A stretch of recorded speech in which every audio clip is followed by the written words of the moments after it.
Good morning. My name is Miguel Santana. I am the president and CEO of the Weingart Foundation and the chair for the Committee for Greater LA. Days before the state went into lockdown, the Committee for Greater LA was formed by a group of LA leaders in philanthropy. The committee consists of a cross-section of civic leaders in the business, labor, nonprofit, and philanthropic sectors. In September, we issued our landmark report highlighting the racial inequities worsened by the pandemic in various areas, including education, healthcare, access to quality broadband, employment, and housing. We proclaimed that the LA prior to the pandemic is not one to go back to, and urge all of us to use this crisis as a catalyst to build a more equitable Los Angeles. As a reminder, please use the Q&A button located at the bottom of your screens to submit questions. We will answer your questions following the presentations. This webinar is recorded and will be available on the Committee for Greater LA website. We also have enabled closed captioning, which you may select to view at the bottom of your screen. And lastly, we are streaming live on the Committee for Greater LA Facebook page. Welcome.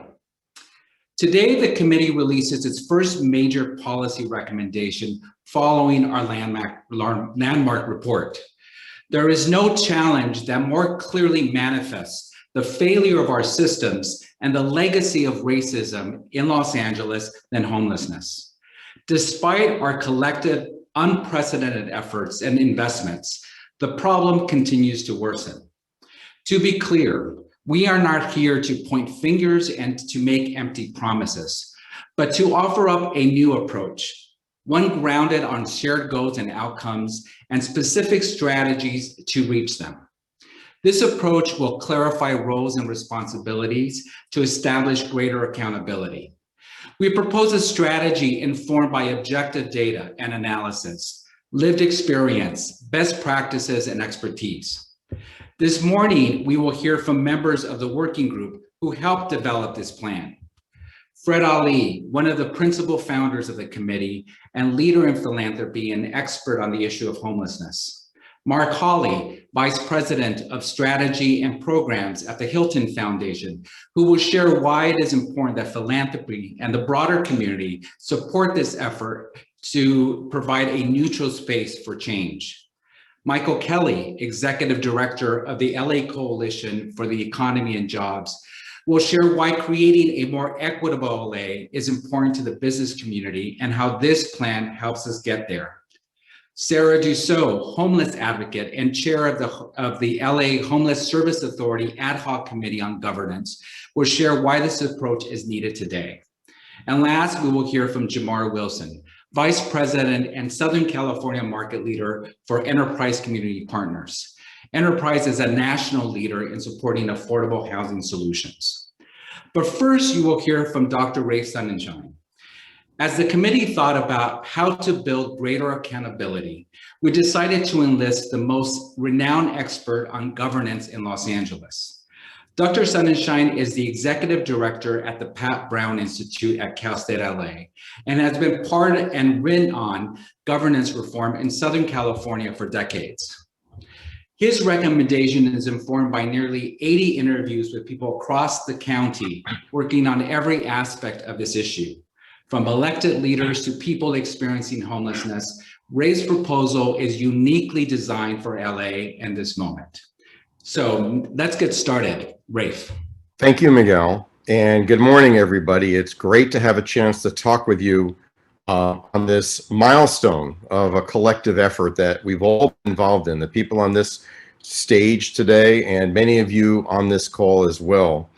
As Miguel indicated, I was sent off on a journey, and that was to look at the question of governance through the fresh eyes, not as a homelessness expert, but the action team and the committee connected me with a wonderful core of people who really are homelessness experts, and it just snowballed. One sent me to the next, and then to the next, and then to the next.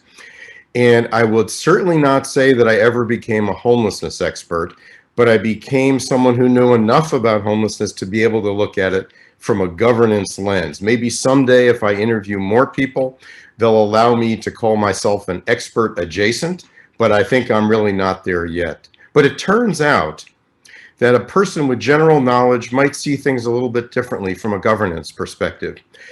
But some things we all see, that above all else, homelessness in Los Angeles is a human tragedy, not just a policy problem, not just a governance problem. We see it every day on the streets, and sometimes we see it not on the streets, but in other places.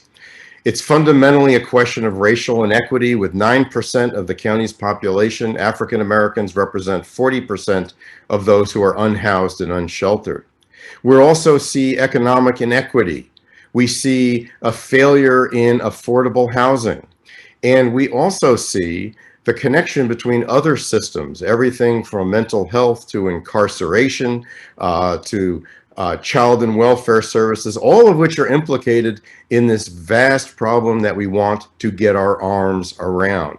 There's probably never been an issue like this, but it's one that I felt it was important to look around the world as well, to see what's happening in other countries, around the country, to the East Coast, to the Midwest, to the Northwest, and even within LA ourselves. And what that led me to was the opportunity, which I am very honored to have been asked to do, is to analyze what the problem is in governance regarding homelessness in Los Angeles and make a recommendation, not a menu of recommendations, but a recommendation. And that's what I'm going to present to you today. So next slide, please. And I begin with the one thing I did know going into this, which is how LA government operates. And this map will not be new to anybody who has been around and involved in politics and government. For some of you, maybe it's the first time to really see it. We begin with the already complex and dysfunctional LA governance system. The largest county in the United States, and this whole map, not the green parts, which are the surrounding counties, is the county of Los Angeles. The area in gray is unincorporated territory governed directly by the County Board of Supervisors. That jagged looking creature in the middle that's all in white is the city of Los Angeles, and we'd have to take a full course to explain how it grew to look like that. And in colors are 87 other incorporated cities in the county of Los Angeles, each with control of land use, although a number of them contract for police services and fire services with the county of Los Angeles. It's a very complicated situation, even in the best of times, and even for issues that local government more normally deals with, such as policing and transportation, but not for homelessness, because this multi-caused, multi-jurisdictional crisis is one that is immensely difficult for this body of governments to handle together. Next slide. Grafted on top of that is a homelessness governance system that we've sort of established a piece at a time here in Los Angeles over the last 20, 25, almost 30 years, in which the power to control and operate programs in Los Angeles is shared by two of the largest governments in the United States, the city and county of Los Angeles, who do occasionally work together, often do not work together, sometimes end up in court against each other. Very proud bodies with great histories and amazing tasks and duties, some of which would outweigh the difficulties of any comparable city or county in the country. And in 1993, an attempt was made to kind of center the system. Once again, it was under pressure of a legal battle. There was a lawsuit of the city against the county about the delivery of services, and one agreement was the creation of a joint powers authority, which means a formal governing agreement between the city and county of LA to create the Los Angeles Homeless Services Authority. That's called LAHSA, that most of us are familiar with. And as you see, in an ideal world, LAHSA would be the happy child in a happy marriage and would be able to make sure that homelessness policy is handled expeditiously and effectively without too much politics. But we piled complication on top of complication. Among them, there are several governing boards of LAHSA. One is the LAHSA Governing Board, which is half city, half county, but no elected officials on the board, only appointments. And a continuum of care board, which is demanded by the Federal Housing of Urban Development for the use and direction of their funds. Underneath that, there's a series of advisory boards, and that by itself creates a severe problem. LAHSA has to deliver services and outreach and in other areas. as well as balance the demands of the city and the county. And as it's turned out, they've been not the happy child of a happy marriage, but sometimes being sent to the grocery store by one and sent to a park by the other. So one day the city, perhaps a city council member, calls and asks LASA to come and fix something in a district. But then a few days later, the county wants something different done, and LASA has to respond to both. And then recently, as you know, the federal judge, in a very dramatic series of steps, called on the city and county to take certain actions that may require LASA to go and do those things. But what's been never able to carry out for poor LASA, as hard as they've worked, is the centering, coordinating role, which is the missing piece of homelessness policy in LA. Next slide, please. Right now, there's a lot of people talking about governance reform, and that's a very exciting time for this project because there's so much of it in the air. LASA itself has done a very fine study of their organization, although they did conclude that the best thing for them would be a broader regional approach to which they could connect themselves. The county staff presented to the Board of Supervisors that and a number of other recommendations. The City Council's Chief Legislative Analyst, the CLA, just came out with a very interesting report. The San Gabriel Valley Council of Governments wrote a white paper about the relationship between the other cities, the 87 cities, and the county effort. The city controller has done audits. The United Way of Greater LA has a new and intriguing plan for a regional housing authority. And most visibly, Judge Carter has called on and tried to work with the city and county on a set of things that he believes should be done immediately in Skid Row. What they all have in common, though, is they are different from our approach, which is about the overall system as a whole. And we don't pretend to have the ability, these other studies do, to fix the specific areas they're working in. And for that, they should be given a great deal of credit and support. But ours is a little different. Next slide, please.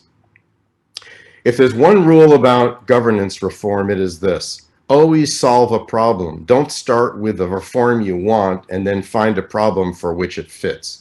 That is the fundamental, near fatal error of many governance reforms. It's why very often the same reform gets recommended in every city and county in the country as if it's the answer to all things. And especially if we're talking about LA, this has to be customized for us. So I went into this with a certain view in my journey, that if we could just solve these 6 problems, all would be well. Lack of city-county collaboration, lack of leadership, lack of coordination, lack of data, lack of money, and although I've had trouble finding a lack term for 6, fix the existing governance organizations, and all would be well. And I actually thought when I started that what I'd be proposing is a solution to those problems. And as it turned out, the more people I talked to and the more I filtered it through my governance eye, I decided these were not the fundamental problems in need of solution. And if we spent our time this, it would be going down a rat hole and we'd be going off in a place that would leave us no better than we were before, but probably just a little bit angrier. So next slide. What I found was quite different. I found that city-county collaboration is A, not enough, because there's more required than the city and county. There's 87 other cities. There's LA Metro, where there are homeless people on the trains. There's the LAUSD, where there are students who are unhoused. There are also no reason based on history to think that a formal city-county collaboration will settle everything, even between the city and county. Sometimes it's done under duress, such as a court order, sometimes under public pressure. The shelf life of a formal collaboration may not be very long, and it doesn't turn out to be the place where we should hang our hats. Plus, it will take years. You got to get all the lawyers in, and you got to figure out top to bottom how to do it. Secondly, not only are we not lacking leadership, we're swamped with leadership. Everybody's a leader. We have every day leadership coming from every corner of LA County. Some days it'll be an elected official. Some day it'll be the head of an organization. Some day it'll be a writer, sometimes an editor of a paper. And because of the absence of a central focus for the system, the incentives for everybody to lead, including a federal judge who, feeling a sense of desperation about the system, is coming in with some very strong proposals. But that doesn't add up to collective leadership. In fact, it adds up to a great deal of confusion. We're not short of coordination. We've got tons of coordination. So many people I talked to said, oh, I know somebody at the county. I can work this out. We've been getting together on this for years. And I say, that's great. What about when they retire and the phone call gets very quiet all of a sudden? These are rubber bands and hoses under the engine of a car that are not really putting the car in a direction, but just barely keeping it running. By the way, we're not short of data. We're swamped with data. It's just maybe not the right data, because the data is being gathered in completely different places with different methodologies. And the best data doesn't have a place to go where decisions are being made. But most of all, our data has to be about outcomes. At the end of the day, it has to be about outcomes. And that we don't have right now, because we don't have a mission and a plan. We do need more money. That's not a phony lack. But the money we have has to be aligned to the mission that we're going to propose has to be created. And with all the state money and federal money coming in, they're going to want to see that LA knows where it's going. They want to see a battle plan and a path, not a set of individual proposals from the county, the city, the LASA, from COGS, from the school district and Metro. And finally, while we support the efforts to fix all the organizations involved in homelessness, that's a very roundabout way to get to where we need to go. It's not the shortest distance between 2 points, which is a straight line. What really has to happen is these existing organizations have to be aligned to a North Star, a mission, and a goal. Then their work will get better, at least in homelessness. And if it doesn't get better in everything else and it doesn't hold us back in homelessness, who cares?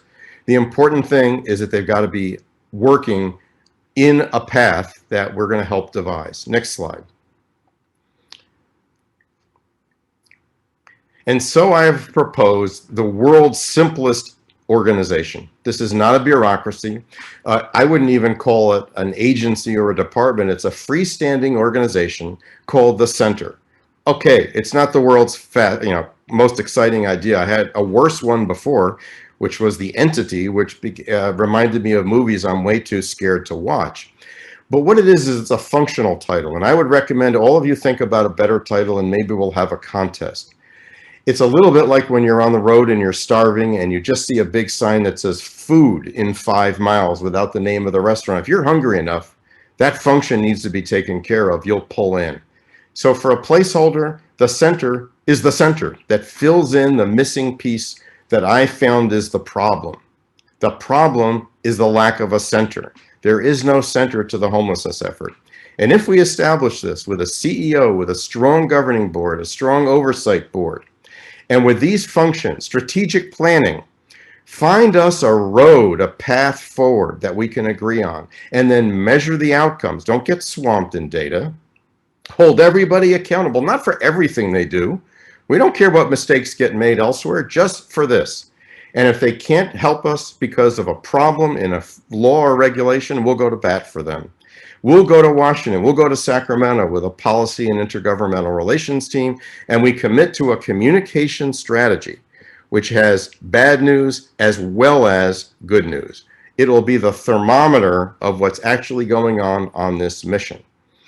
The lack of this mission is the equivalent if on D-Day we had landed all of our troops successfully at great cost in Normandy, and everybody got up on the mountains, on the hills, and said, where are we headed now? And said, I don't know, where are we headed now? What if there was no path to Berlin?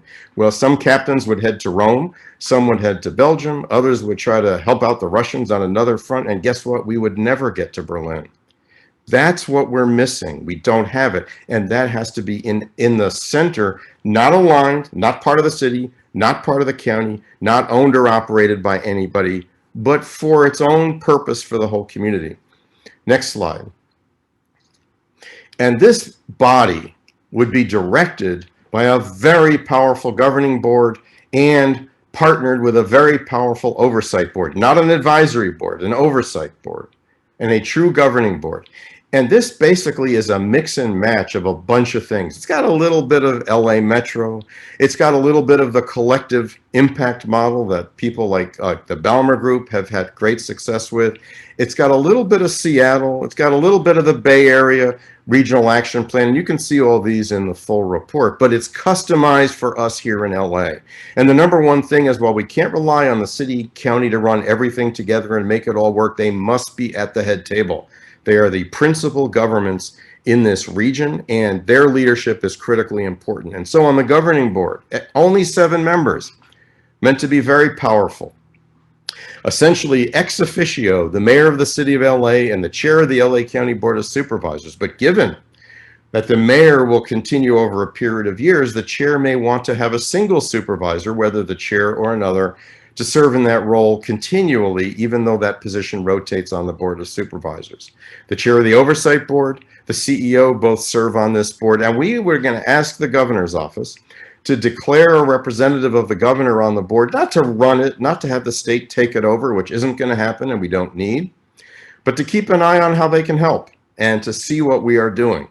And non-LA city governments would be represented because they're an important part of this process. There's a lot going on in a number of those communities, and they should be part of the conversation. The Oversight Board, a powerhouse board as well, but really thinking about all the great leaders we have in the community, it would be some that we know, but some we don't know, some who haven't been on boards before, but are coming, emerging leaders. Philanthropy, business, and labor have to be a big part of this. The public school system, the community of lived experience and lived expertise, including youth. University and government researchers. I've been a researcher most of my adult life, and there's nothing more frustrating than starting a project that you think has an impact and not having a place to take it that can carry it out. This center, we expect to be a magnet for the best work, not just being done at our great universities, but in universities and research centers around the country who I guarantee would love nothing more than to help LA turn this around.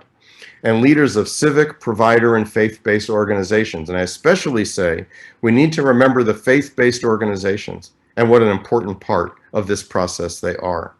Next slide, please.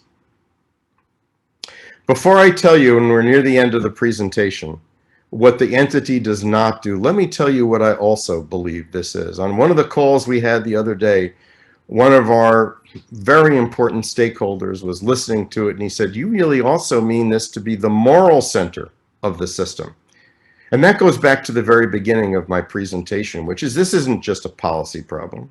This isn't just a governance issue. This is a moral issue.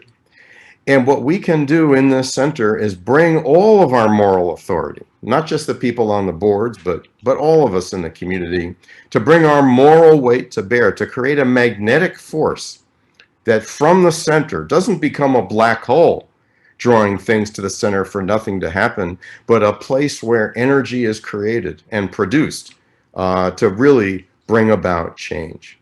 And let me tell you then what the as you can see, I still kept the word entity because I kind of like entity, even though we're never going to call it the entity, does not do. We're not going to get on a mission of fixing every organization, but we're going to try to be a center that helps all those who are trying to fix those agencies and organizations, especially fixing them to be aligned with the mission and the goals that are put forward by the center. We're not going to spend 2 years getting all the lawyers together and creating a new city-county superstructure through a new joint powers agreement. Seattle has just gone through that process successfully, but it took longer time than we've got. We need to do this now. This is the urgency of now. We have to start now. We're not going to get into a battle about taking away the powers of this and that, but we will say we'll hold you accountable if you're going to keep exercising powers the way you are, and it's not helping the mission. We're going to let you know that, and we're going to let the public know that. The center is not going to be a service provider. There's plenty of great service providers out there doing wonderful work. It is not up to us to try to jump in and become another player in that world. It's not for us. And most of all, I know everybody thinks everything new is a bureaucracy. This is not a bureaucracy. This is about the leanest thing you'll ever see. This is going to be a lean, mean, adaptable, flexible, small, strategic place that can really make sure we are headed on a battle plan in the right direction. Next slide. And where I finish, and then I just have a quick overall thought for you. The number one goal for me today is, as I finish this stage of my journey, is to think about where the journey goes next, which will not be in my hands, it'll be in your hands, and the leaders and the community as a whole. And the most important thing is to take advantage of this moment. This moment isn't going to last forever. We've got a window of federal money that could run out very quickly, depending on what happens in politics in Washington. We have a state government that is ready to help with a lot of resources. We have a lot of people feeling desperate frustration, which aligned with hope can be quite a powerful combination. And so it is time to build stakeholder and community support, which we've been doing and are doing most dramatically today. We're going to present it to the Board of Supervisors in a public meeting, to the Homelessness Committee and the City Council in LA, and wherever else we get that opportunity. Identify some funding, get a place to hang our hat, where hopefully there's a place with a sign that says food nearby, because we're going to be very hungry. Hire a CEO and core staff and get up and running. As I finish this journey, I just want to close with something that builds on the question about what happened on D-Day if we hadn't had a road to Berlin. I started this project thinking I was going to end this journey by designing a glorious battleship or a destroyer that could rain fire on everything and everybody that was keeping the homelessness crisis from being addressed. I think many of us have had that dream and that thought. I really believe that was where it was going to be, and that we would break some champagne on it and we would head on to victory.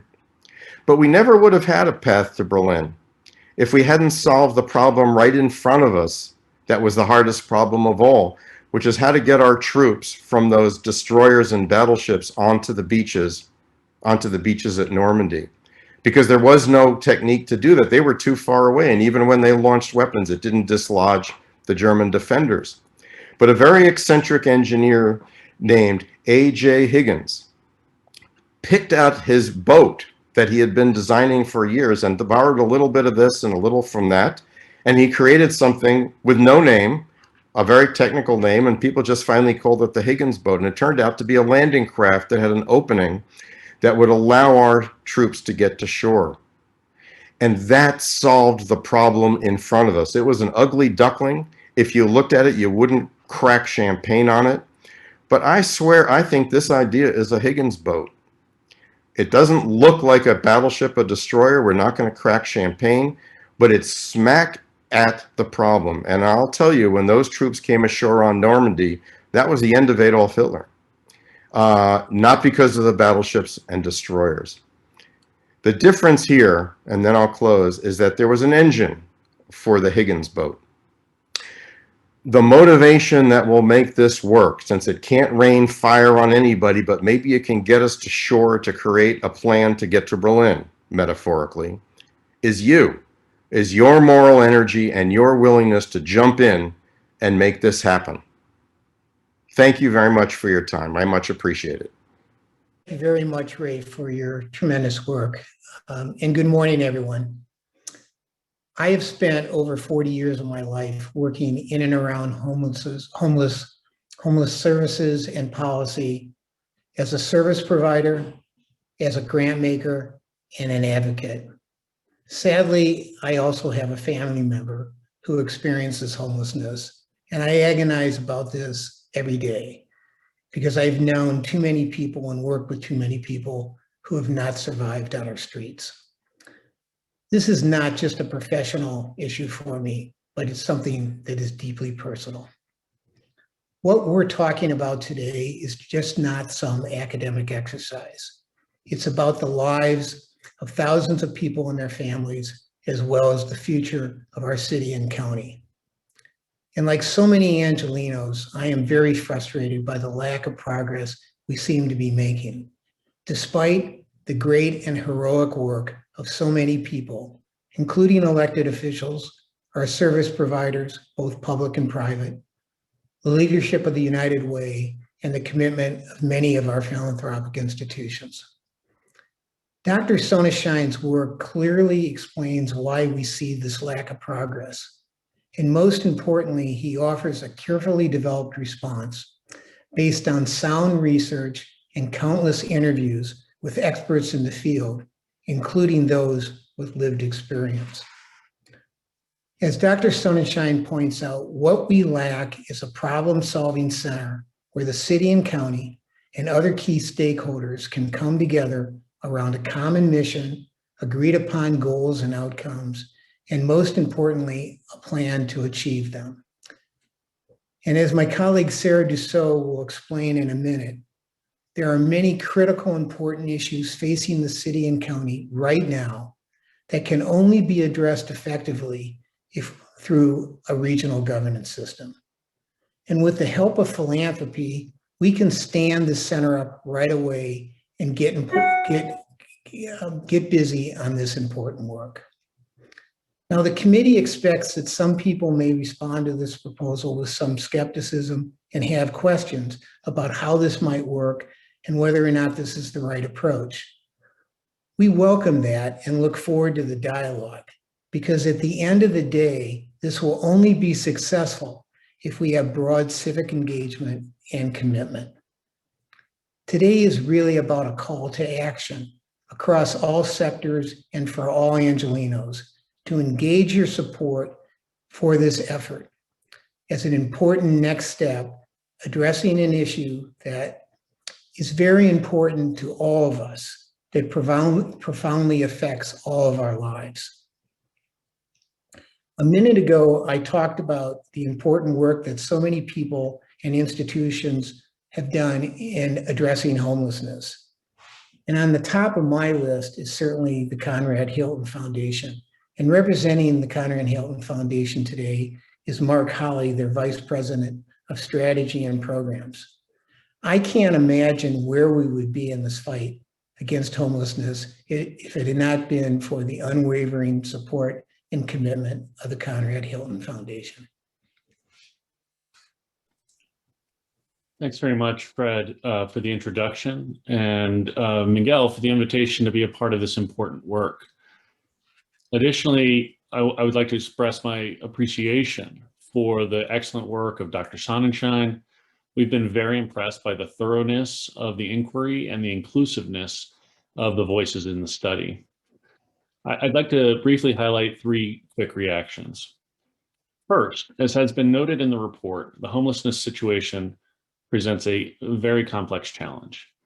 And we agree that the best thing that we who work on this challenge can do at this point is to promote the kind of strategic coordination and collaboration envisioned in the report. Second, we applaud Weingart for their leadership and are pleased to come alongside them. The philanthropic sector can be an important thought partner in supporting and advancing a neutral venue for collaboration. And third, for this effort to fulfill its potential, we will need a strong CEO, and to figure out how the proposed body will truly have the buy-in of leaders with the power to make decisions and who will also embrace a collective accountability. So we're very pleased to be here today and to work with the talented leaders on the call and in the advisory group. And again, thank you for all the work that's gone into this, and we look forward to working together to support this effort moving forward. Thanks very much.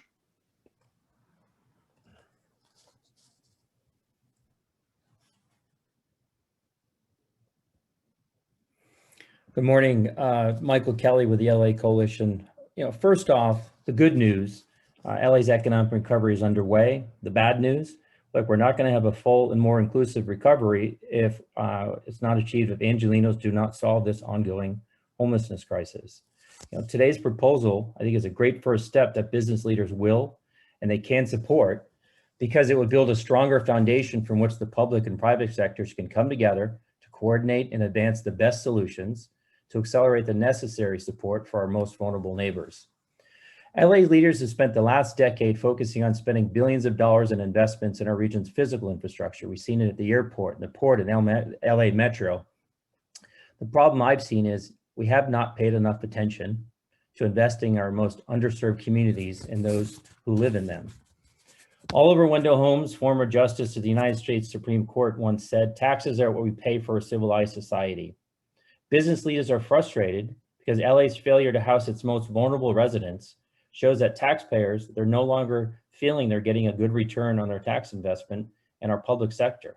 And that is the driving cause and is supporting LA's role as a net leader in outmigration of our wage earners and our skilled talent and our working class. That's our greatest asset in this region. And they're looking for better opportunities outside. And someone once said of human nature that people usually do not like the way things are, but are also afraid of change. And I think a lot of us believe that change is exactly what we need. And one could argue that our public sector no longer lacks the resources it needs to incent the coordinated political will that we need to drive the systemic and sustainable change that this proposal addresses.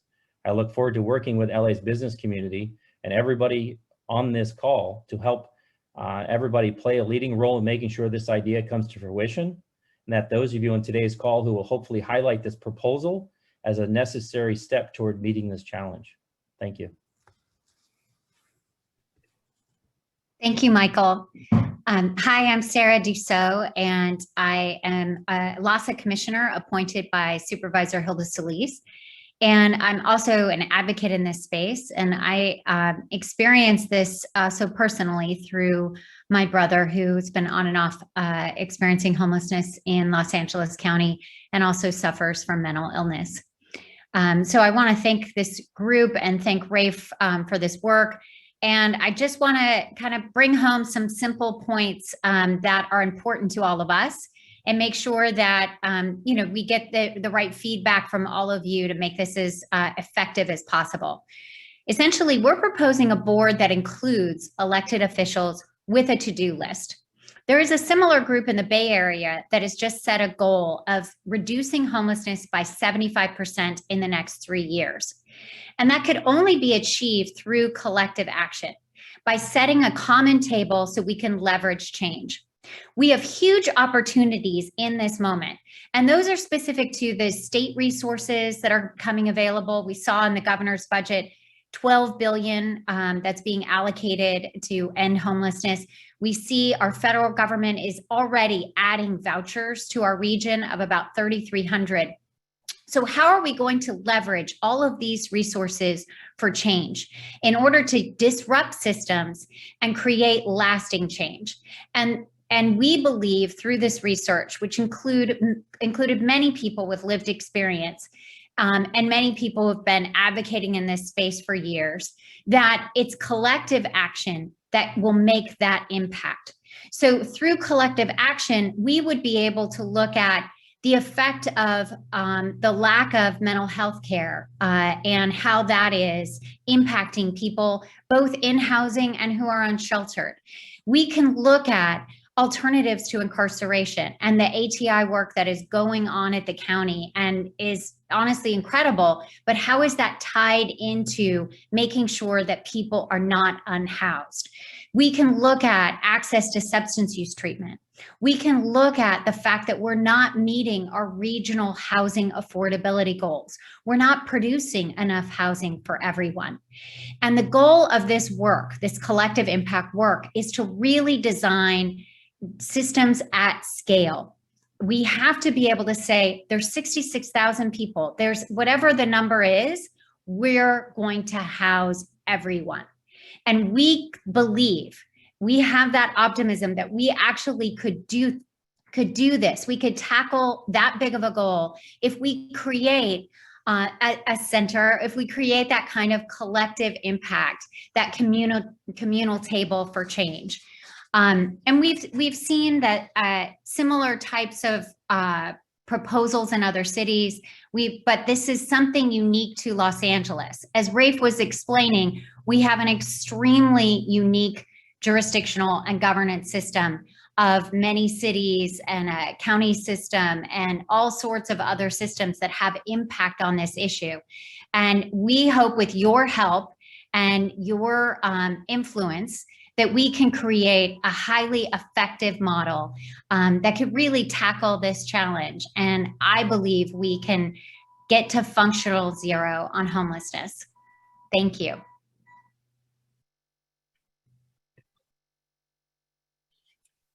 Hello, everyone. I am Jamal Wilson, Vice President and Southern California Market Leader at Enterprise Community Partners.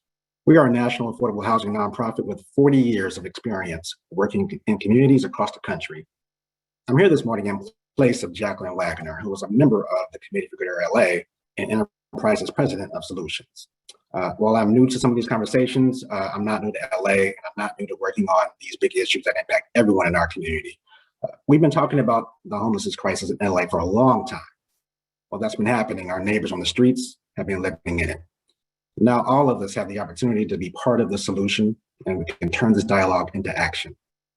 We can look at the disproportionality of who's experiencing homelessness in LA. We can understand why that is and the factors that lead to it. And we can change our systems at every level to create a different path. We can create a short-term and long-term solution that will address the crisis of people experiencing homelessness now and make sure we can keep people safely housed in the months and years to come. We can look upstream and create the type of safety net that prevents people from falling into homelessness in the first place. What excites me about this report is that we now know we have everything we need to end the homelessness crisis in LA. We have the knowledge, we have the resources, and we have the will. It is my hope that these conversations that come out of this report spark the action that we need. We need leadership on this issue that will ensure everyone has a seat at the table. That includes everyone on this call today, stakeholders at the county and city level, nonprofits and business communities, and most of all, people with lived experience, the people who make up the statistics that we all know are unacceptable. Everyone needs to start talking and to start doing. I thank you all for being here today, to the Committee for Greater LA, and to Dr. Sonnenschein for authoring this report. And I am looking forward to working with all of you to create a better Los Angeles. Thank you. Thank you to all of the panelists and my colleagues, not just for today, but for really committing the last several months on the outcome. And I want to give a special thanks to Rafe Sonnenschein, who really took an objective look at this very serious question and offered up a path forward uniquely designed for LA. We have a number of questions already, and I'm going to go ahead and forward them to my colleagues. The first question we have is about the CEO. What personal, professional, and what kind of profile do we think would be necessary to ensure that that CEO is effective? So I'm going to turn that question over to Fred. Fred, do you want to answer it? Sure, thanks, Miguel. And it's a great question. So I want to, referring back to the diagram that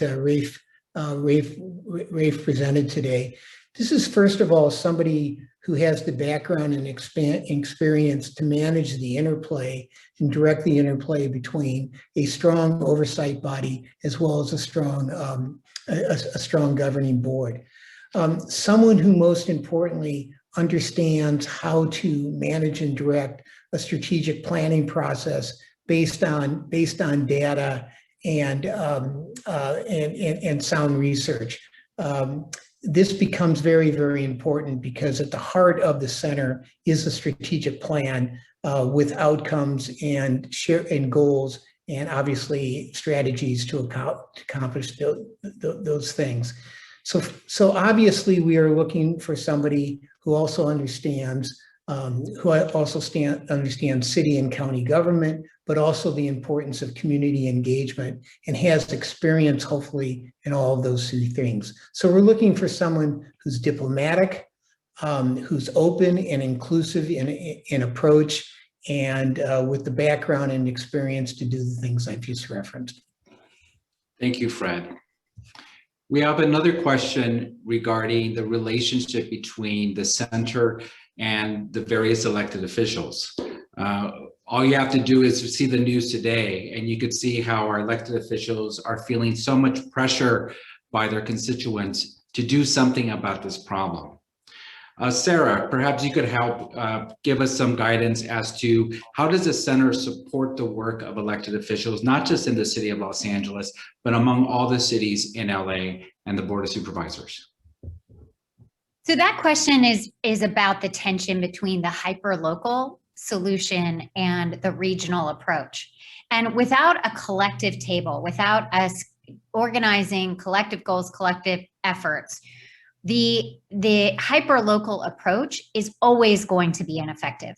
The fact that maybe we get a community together and they say we're going to build some housing, and maybe it's 20 units, and we're going to house folks locally directly in this immediate neighborhood.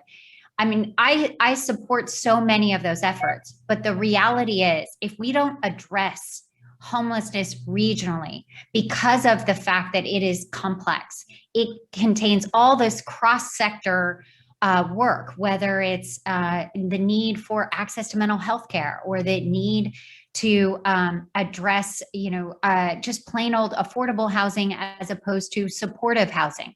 So the combination of hyperlocal and regional is what we were trying to tackle with this model, is to be able to lift up those conflicts, solve them, and create a collective mission that makes everything more effective.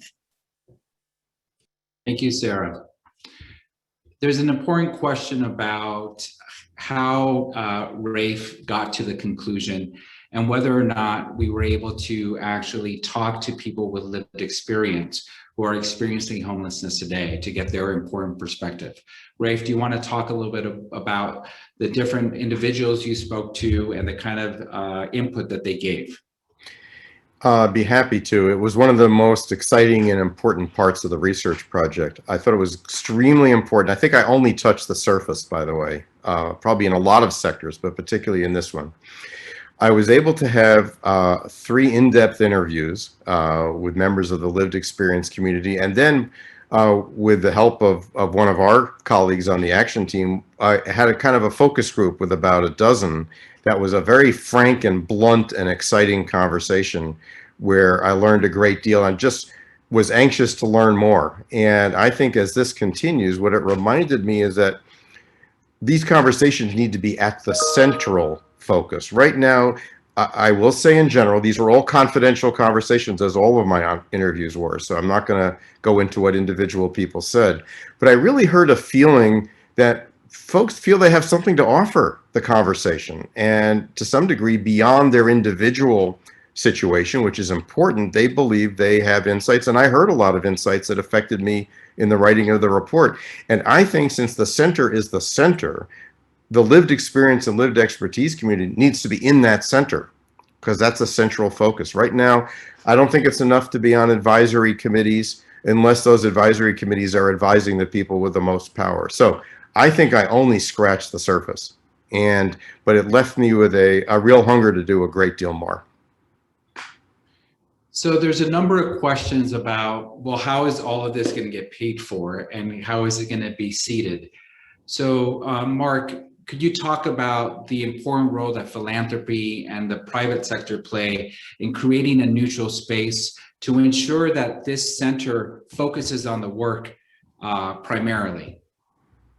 Sure, thanks, Miguel. And I think Fred mentioned this in his comments as well, that this is a time that philanthropy can contribute, and in some ways the way philanthropy can contribute best, which is to do just that, Miguel, to provide resources and hopefully be a thought partner. But while we bring perspectives and experience working on this, the entities and individuals identified by Dr. Sonnenschein are the ones who need to be doing this work and coming together, and underscoring the point that was raised with the last question about focusing on lived experience and bringing that perspective to the center of the conversation is something that's a priority for us at Hilton, and I know with other philanthropic partners. So the point here is that we aim to support this financially,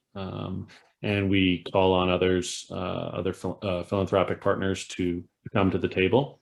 I think we're certainly open to the receptivity of the community to that offer, but that would be our intent. And again, we think that the point about creating a neutral space is essential here.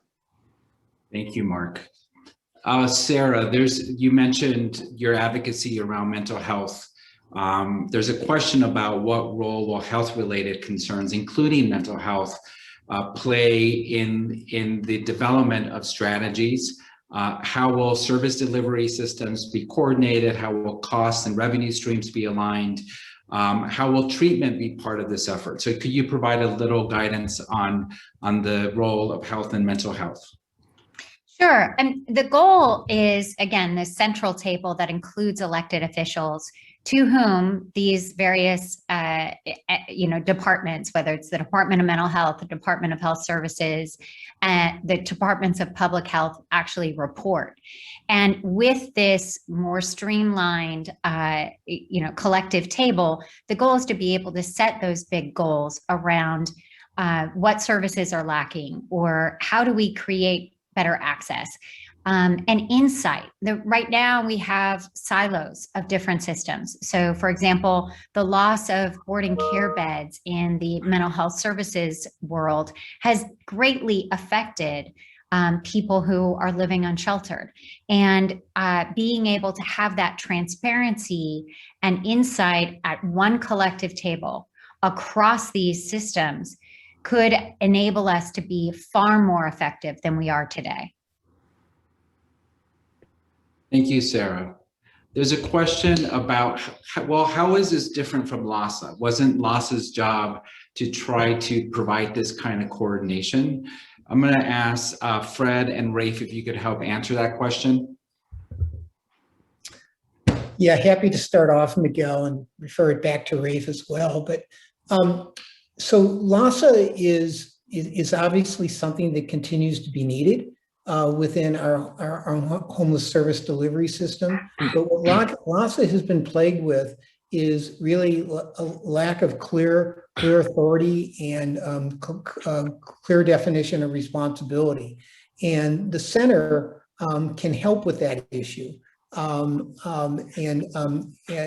Because it's as the LAHSA governance study itself indicated, that there are many things that LAHSA can do internally to address its governance system. But overall, for it to be really truly successful, it needs an overall regional governance authority that can clarify systems roles and responsibilities. Rafe, do you want to add to that?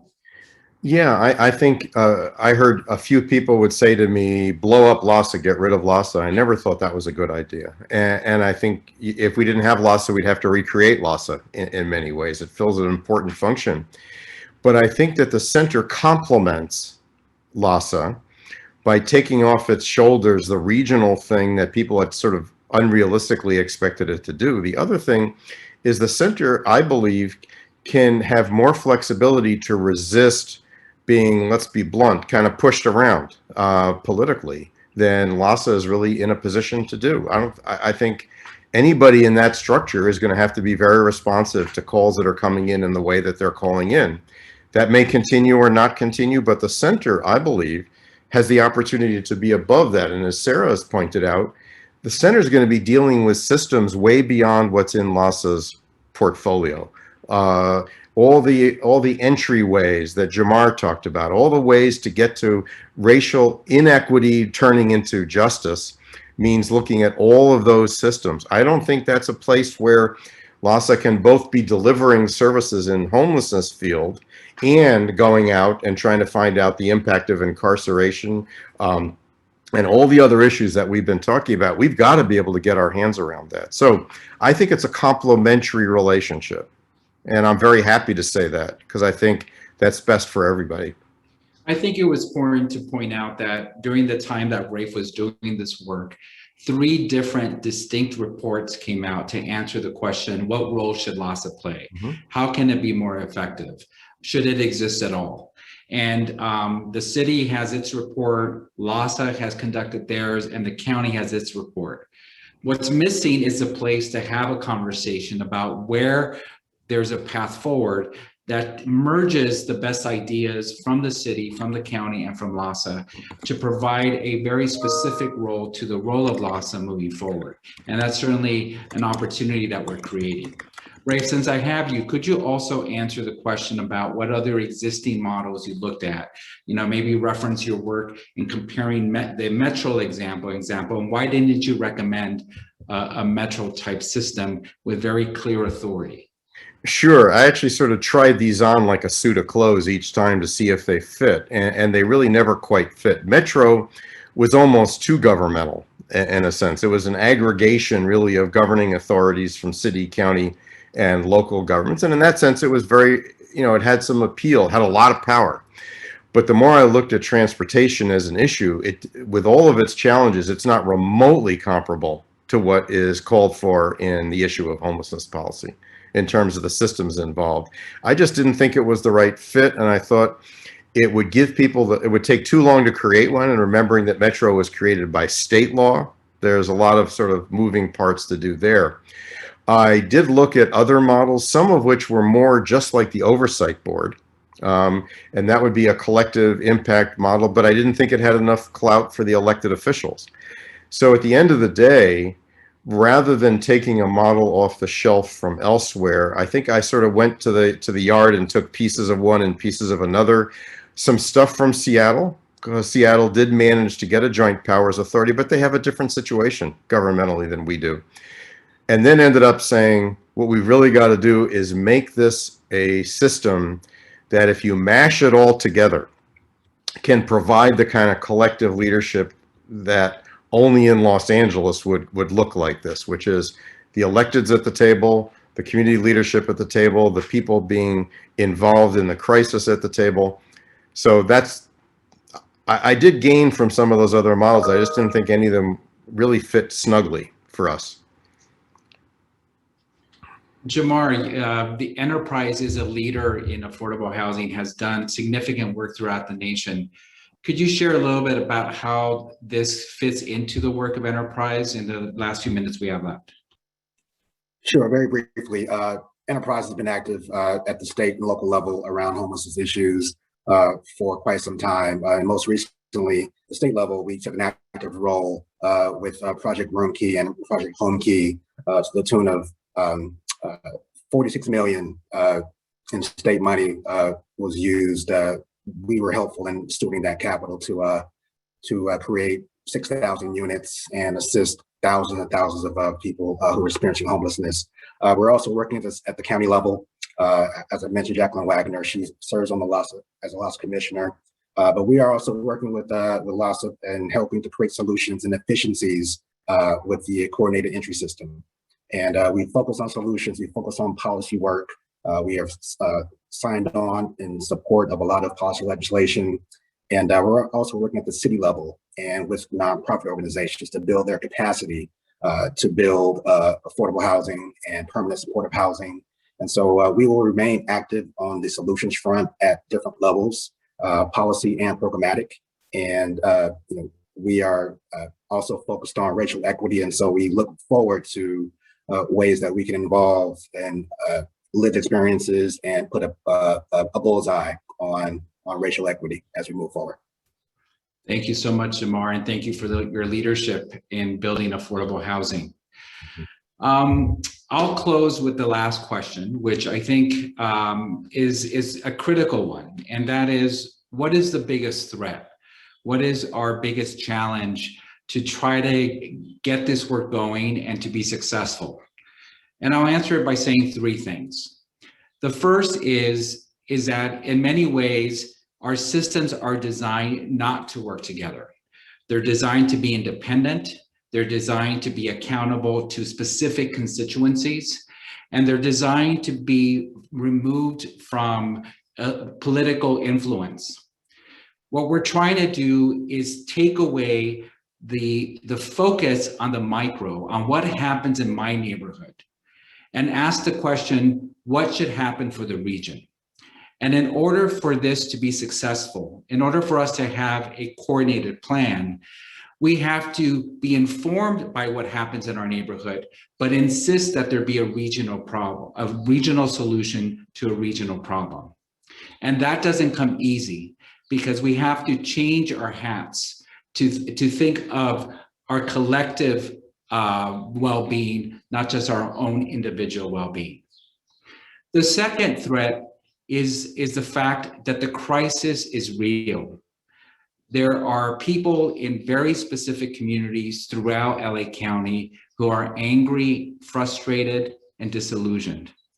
And that anger is legitimate because there has been many, many promises made about the panacea that will finally end homelessness. And as we could all see, we're far from it. So the second biggest threat is losing hope. We were very intentional to name this report, "We're Not Giving Up," because very frankly, the only alternative left is to give up. And as frustrating as all of this is, as difficult as we're moving forward, we must insist that together we find the solution and that we hold all of us accountable to get there. On behalf of the Committee for Greater Los Angeles, we want to thank each and every one of you for being part of today's webinar, and we ask you to join us. Please go to our website and sign up to commit that you're not giving up on this effort. Thank you very much, everybody.